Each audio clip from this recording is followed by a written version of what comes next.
knowing who's in your city.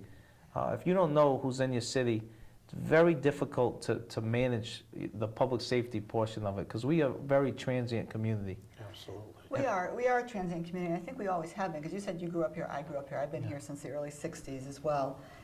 And it's always been transient, but there was a time when New London was a fabulous city to be in, to grow up in, to visit, for tourists, for families, for whatever the need may be. I'm just curious, and I saw a time when it was really progressing, and then I've seen a time when it's just gone downhill. Right.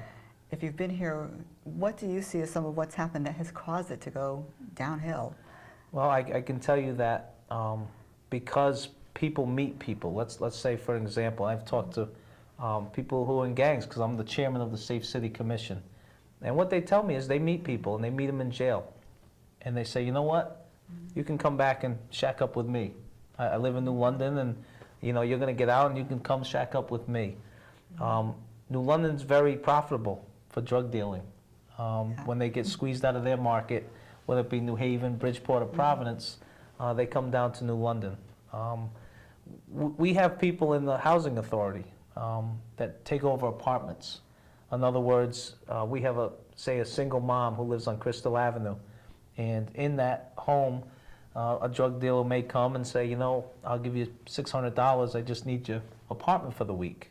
And they take over the apartment. And if you look at a lot of the crimes that take place on the high rises and some of the public housing, a lot of it's done by people who do not live there.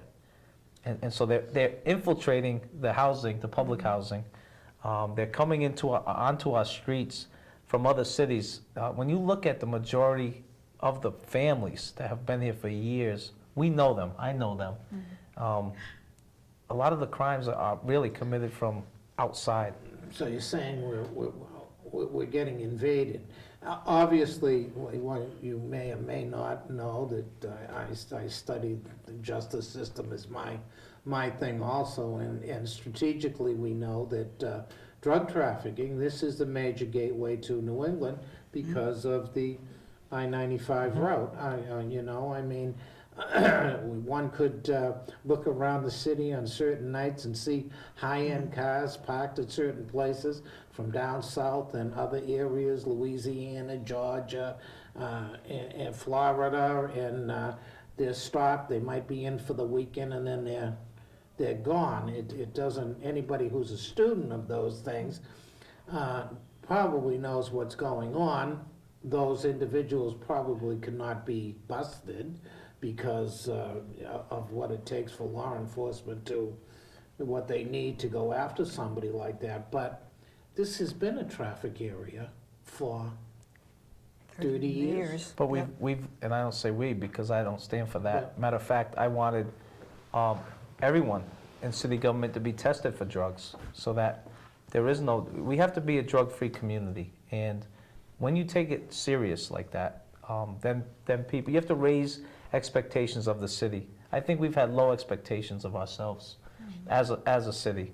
We say, oh, it happens, it's going to happen in our city. Even when the terrible murder happened, people said, oh, it's a city, things are going to happen. Well, I don't accept it that lightly. I don't accept that either. No, but people do say it. Yeah, you're right. It's You're a city, it's going to happen. Yeah, Well, no, it's not going to happen. no, It can't happen. So, I just think you need to know who's in your community, and they have to know that you're watching, and that we have expectations. And when that happens, when people are not forced into apartments, we have a huge population from Roxbury, Mass. that have migrated here. And so the police are aware of it, but it's just going to take, this is the mayoral part that I think is going to help the city. Mm-hmm. You're going to be able to say, and you're going to be able to say, hey, there's a problem in my neighborhood, I need you to fix it. Right now, you could go to the chief, the council, the city manager, you can go to a number of people, and it's probably not going to get fixed. Well, where I live, okay, I was going to ask you something else, but I want to stay on this for a minute because my daughter's car, the window got smashed the other night in front of the house, and we have a well-lit house, and I live in kind of an in-between area. You know, it's a good area, but it's an in-between, and I'm in an area where I see the young wolf packs. you know, that go out and roam the street and are looking for trouble, and which a lot of people do not see in our city, that might be in my income bracket because they live on another part of the city. You know, they live up towards Ocean Beach and up that area. You don't see that. But if you live down by St. James or the Greek Church or in that area, which is you see the traffic of what you're talking about come through. And my question is it, because we're talking about poverty people here, is really what we're talking about. Is it that they're there in the housing and all that stuff, or is it because we as a city don't have enough things for them to do?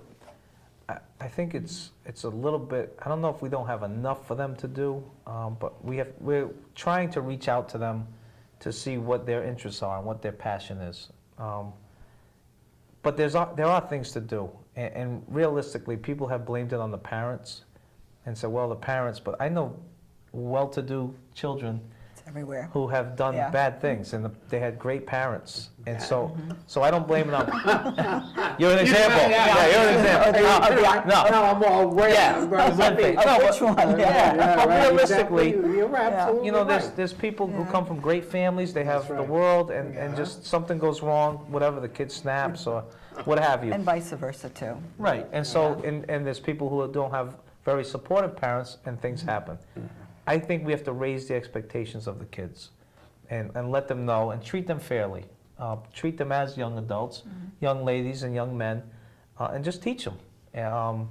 If they're not going to be part of a program, if they're not going to do well in school, if they don't want to do community service or play on a sports team or be involved in any activity, and they're getting bad grades and not coming home, you can show them the justice system, because that's what they're going to see.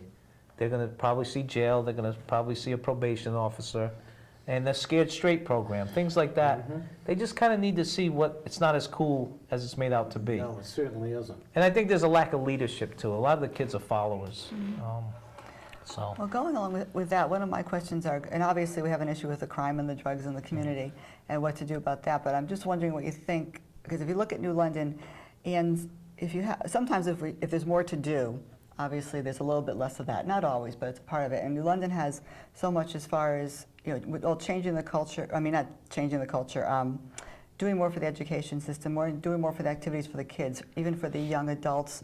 We have great culture in New London. We have great multicultural in New London. I don't think there are enough social services for the people who need it and places to go, especially for people who are disabled or have mental handicaps or illnesses or whatever, so they end up on the streets in these situations. Also, people from the area, instead of staying here and helping and staying here to keep the economy going here, leave here on weekends and leave here on vacations. How are we going to keep the people here, and how are we going to bring the tourists in here? And all of this to help boost the city and help maybe the people who are on the streets or the crime or the drugs, to give everybody something else to do and something else to be proud of. the mental illness part is the state of Yeah. Connecticut's fault. When they closed Norwich Hospital, those people went on the streets, and a lot of them are on the streets of Norwich as well as New London. It's a huge issue. The police are learning how to deal with a mental illness. They may not know what they're doing. In a lot of cases, they don't, and the police don't know how to handle it. But they're learning, and they're being trained on that. But there are people who need legitimate help, and we have to do what we can to help them. But as far as criminal activity, I feel we're a small city, and we're 6 square miles, and 25% of the land is colleges. And so you break it down, it's almost like 4.5 miles. We should be able to yeah, we should be able to grasp the problem and come up with solutions, and that's what we're trying to do on the Safe City Commission, which we're looking at a curfew to see what that would do. What that would do. Yep. And one of the issues with the curfew is, what do you do with that 15-year-old kid? That's 1 o'clock in the morning, no one's home. It's the 4th time the kid's been caught.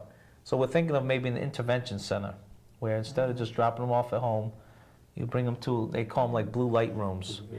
Right. And you bring them to the blue light room, and you bring